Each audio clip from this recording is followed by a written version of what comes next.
This video is brought to you by patreon.com/worsttake. Get access to exclusive live streams and Discord servers, on-screen shoutouts, and early access to some videos when you join now. Help make sure that we can continue to make content like this by supporting the Patreon. Links are in the description down below.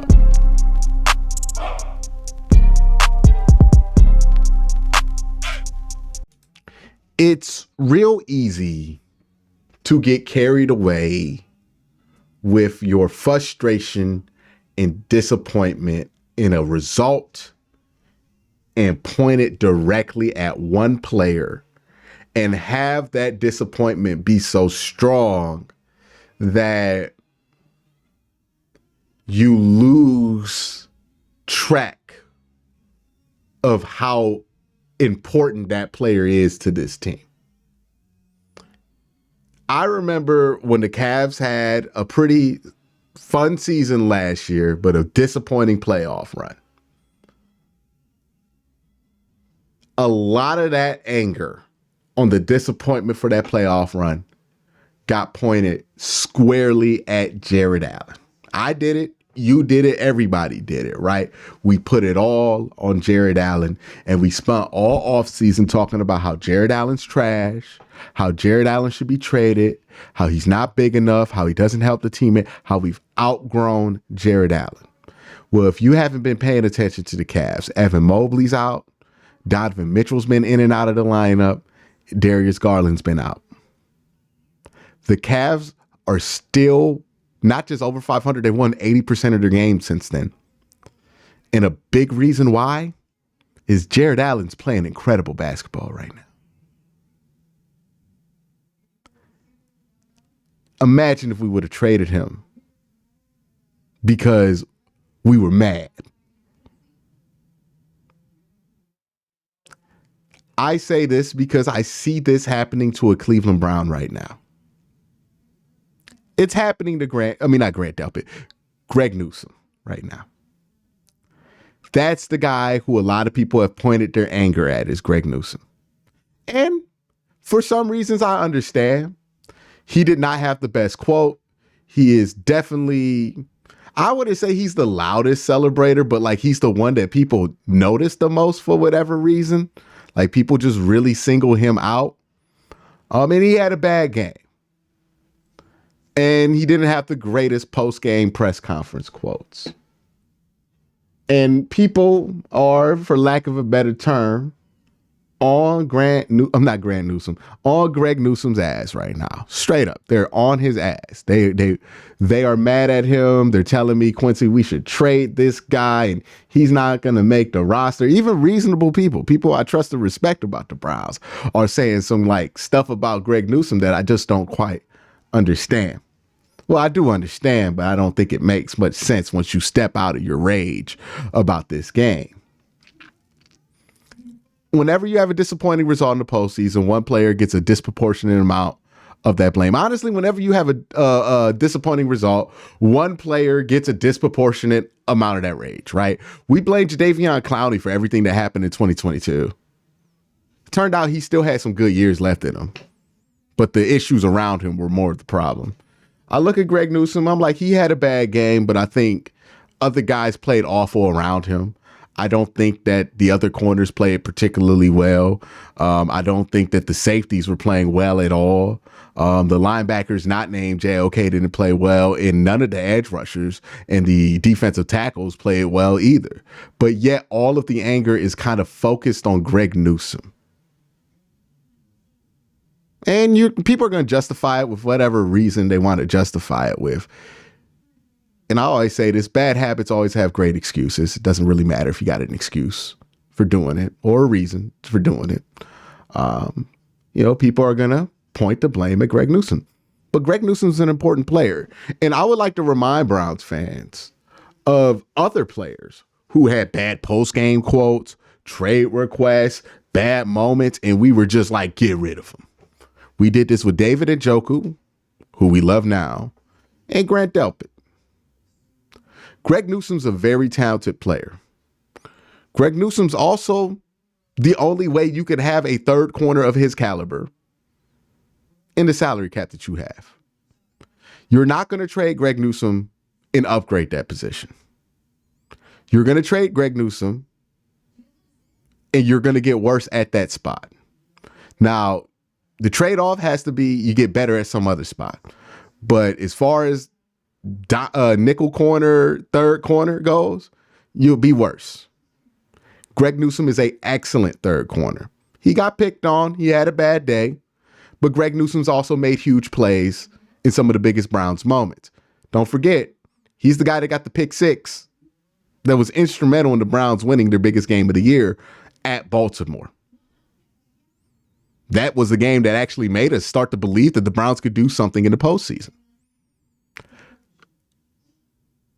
We tend to let the last game dictate how we feel for the whole offseason. But that's why I think it's important that we have a guy like Andrew Berry. Because Andrew Berry is not reactionary. He's not going to be mad about the end of the season and then make decisions because of how that last game went. He's going to make decisions that make sense for the team based on the plan that he has for this team and has developed.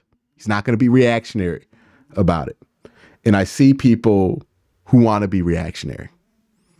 And I understand the impulse. I understand the urge to send a mean tweet out there. And I'm not calling you an asshole for doing that.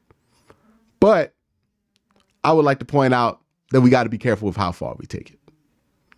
Because if we're advocating for the team to do things and hire people who would get rid of people in moments like this, that's how we end up being the same old Browns. The same old Browns were super reactionary. We lose a bad game to Pittsburgh, we fire everybody. We get rid of all the players. And then we see those players pop up other places and play well and get mad.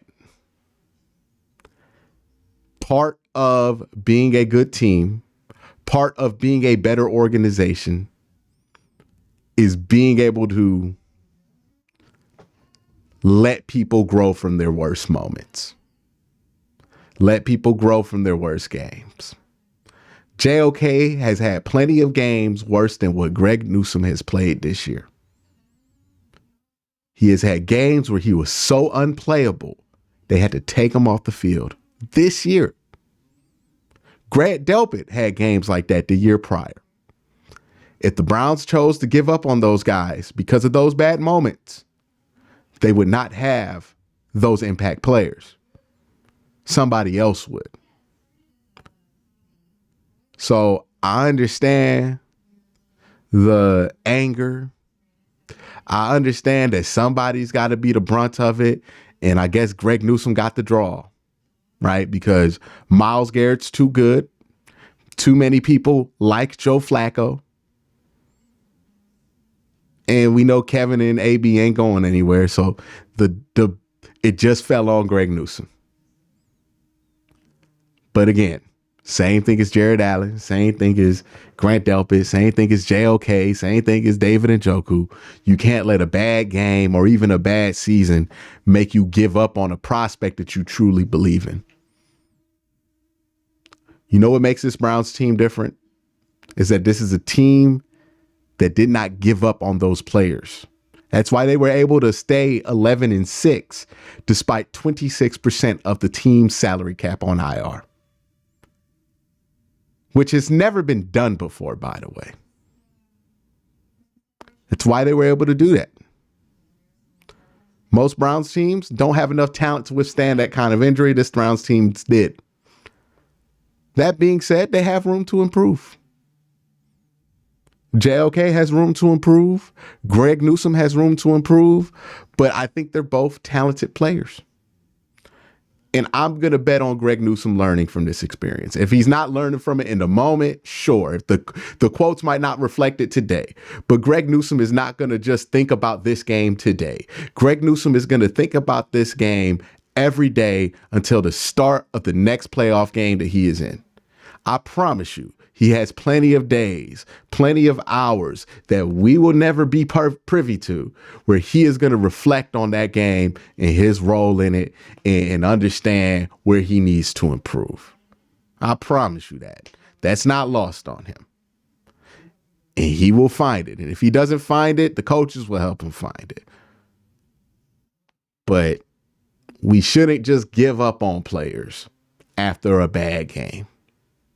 even when they're players you don't necessarily like yourself for whatever reason. You got to stick with guys. You got to see it through. You got to see if their potential through. You got to put them in the right position. You got to nurture players. Talked about in another video about how the Browns nurtured JOK into being a potential star. When it comes to the other players, you got to do the same thing. And that's the hard part, because right now it'd be real easy to trade Greg Newsome. Right now, it'd be real easy to make some irresponsible decisions because we all mad. That's the easy thing. The hard part is swallowing that anger and saying, nah, we're going to try to get better. We believe in you. We're going to let you grow from that. And that's why the good teams are good and the bad teams are bad, because that's hard to do. But that's my thoughts on that whole thing. Let me know what you think in the comment section below. Y'all have a great day. Have an even better night. Peace.